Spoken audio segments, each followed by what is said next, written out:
जय हिंद साथियों, आप सभी का स्वागत है। तो चलिए हम लोग बात करेंगे टाइप 2 यानी कि टाइप 1 जो है हमने डिस्कस किया था अच्छे तरीके से। आपने वो वीडियो ज़रूर देखा होगा, ठीक है।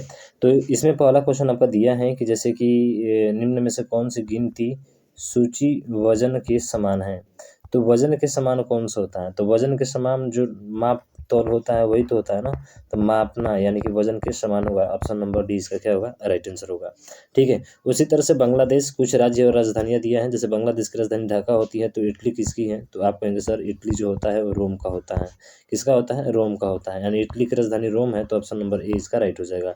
बाकी लंदन का बताइए क्या होता है, हवाना का क्या होता है, और टोक्यो किसकी राजधानी है? तो टोक्यो सभी को पता है जापान की राजधानी है, ठीक है। अब शुक्र जिस प्रकार पृथ्वी से उस प्रकार बुध से होगा। तो शुक्र पृथ्वी से है, यानी कि पृथ्वी के पास शुक्र है मेरे भाई। तो बुध के पास कौन है? आप कहेंगे बुध के पास सूर्य है। पढ़े होंगे ना, बुध पहले सूर्य होता है, सूर्य के बाद से बुध आता है, बुध के बाद से शुक्र आता है, ठीक है ना। तो इस तरह से क्रम आप ध्यान रखिएगा। उसके नज़दीक के बारे में बात हो रही है यहाँ पे। फिर अगला है कि जिस प्रकार कलम का संबंध कवि से है उसी प्रकार सुई का संबंध किससे होगा। सबको पता है, आपको पता है, हमको पता है भैया, दर्जी होगा। इसका क्या होगा? दर्जी, यानी कि option number A right answer हो जाएगा, ठीक है। अब जो है आपका टॉपिक नंबर दूसरा आता है, और दूसरे में टाइप नंबर पहला आपके सामने दिया गया है, ठीक है। चैप्टर ये 2 है भाई साहब, ठीक है ना। चैप्टर 1 खत्म हो गया। इसमें पहला टाइप में पूछा गया है कि शब्दों से असमान को चिन्हित करना है, यानी कि असमान पर आधारित ये प्रश्न आपका है। जैसे यहाँ पे दिया है सीप, यहाँ पे दिया है कब, यहाँ पे काफ, यहाँ पे पिगलेट, यहाँ पे किटन। तो एक बात पिछले वीडियो से आपको याद आ रही होगी मेरे भाई, कि पिछले वीडियो में जो है हमने आपको ये अच्छे तरीके से डिस्कस किया था कि जो कब, काफ, पिगलेट और किटन होता है ये किसी के बच्चे का नाम होता है। पर सीप क्या है? ये एक भेड़ है भाई साहब। क्या है? भेड़ है। इसलिए ये इसका राइट आंसर होगा, यानी कि सीप ये अलग होगा, क्योंकि इन सभी को बच्चे, किसी न किसी जानवर के बच्चे का नाम है, ठीक है ना। बच्चे को कहा जाता है, नाम नहीं, बच्चे को कहा जाता है, ठीक है। चलिए अगला देखिए। अगले यहाँ पे देखेंगे कि वह विकल्प चुने जो असंगत शब्द के अक्षर युग्म है। तो ऐसे कंडीशन में क्या करना होता है? तो ऐसे कंडीशन में इन सभी का योग देखिए। क्या देखिए? योग देखिए। तो योग देखेंगे, देखिए 113 है, 131 है, 139 है, 167 है, 181 है। इन सभी का सम करेंगे ना तो आपको एक अभाज्य संख्या ही मिलेगी। समझ रहे हैं ना? अभाज्य संख्या मतलब कि ये सभी जो दिख रही हैं ये सभी अभाज्य संख्या ही है, किसी से कटेगी नहीं। लेकिन 189, 9 1 10 और 8 कितना हो जाएगा मेरे भाई? 18, जो कि 3 से भाज्य है कि नहीं? है ना। अब देखिए 3 1 4 1 5, 3 2 5, 9 3 12 1 13, देख रहे हैं? 13 5 5 आया यहाँ पे, 7 6 13, एक कितना होगा? 14 होगा। तो 14 तो आ रहा है यहाँ पे, लेकिन अब कहेंगे कि 2 से कट जाएगा, नहीं, ये 7 है भाई साहब। ये सभी अभाज्य संख्या है, ठीक है ना। ध्यान रखिएगा, ऑप्शन नंबर ए इसका क्या होगा? राइट आंसर होगा। अगला देखिए। अगला क्वेश्चन है कि 863, 345, 733, 601, 463 और 409 कौन सा इसका राइट आंसर होगा। तो उसी तरह से भाई बड़े बड़े नंबरों को सम ही करना है। 8 14 और 3 कितना होता है? 17 होता है।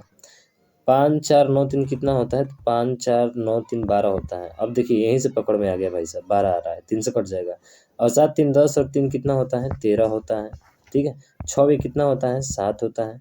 4 6 10 3 कितना होता है? 13 होता है। 9 और 4 कितना होता है? आप कहेंगे सर 13 होता है। तो ये सभी दिख रहे हैं, इनका योग क्या है? एक अभाज्य संख्या है, जो कि 13 12 क्या है यहाँ पे, जबकि 12 जो है आपका भाज्य संख्या है।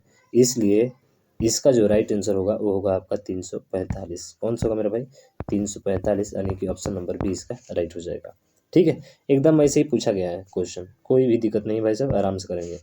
जैसे कि इसको देखेंगे, तो इसको देखिए, तो 8 7 7 739 बड़ा बड़ा नंबर है।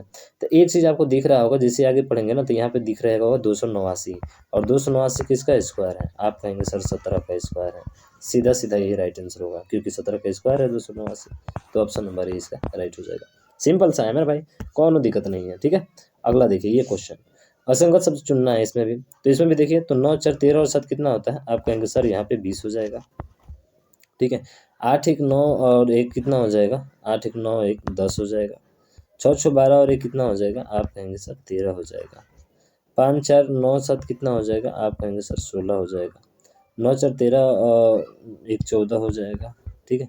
5 3 8 1 9 हो जाएगा। देखिए ये भी कट जा रहा है, 9 मतलब 3 से कट जाएगा मेरे भाई। देखिए यहाँ पे सम भी है और यहाँ पे अभाज्य संख्या भी है, सम संख्या और अभाज्य संख्या, लेकिन ये क्या है? आपकी विषम संख्या है। क्या है? विषम संख्या है, और भाज्य संख्या है, ये ध्यान रखिएगा। विषम संख्या और क्या है, भाज्य संख्या। ऐसे तो यहाँ पर भी भाज्य संख्या है, ठीक है। तो विषम में है 3 से 1 कट जाएगा भाई, तो इसलिए इसका राइट आंसर कौन सा होगा, 351। और 351 किस विकल्प में है, तो ऑप्शन नंबर बी में है, तो बी इसका राइट आंसर हो जाएगा। ठीक है, समझ में आ गया ना। तो ऐसे ही आपका योग पे आधारित पूछा हुआ है, अभाज्य, ठीक है, सम संख्या विषम संख्या पे आधारित क्वेश्चन आपके पूछे गए थे।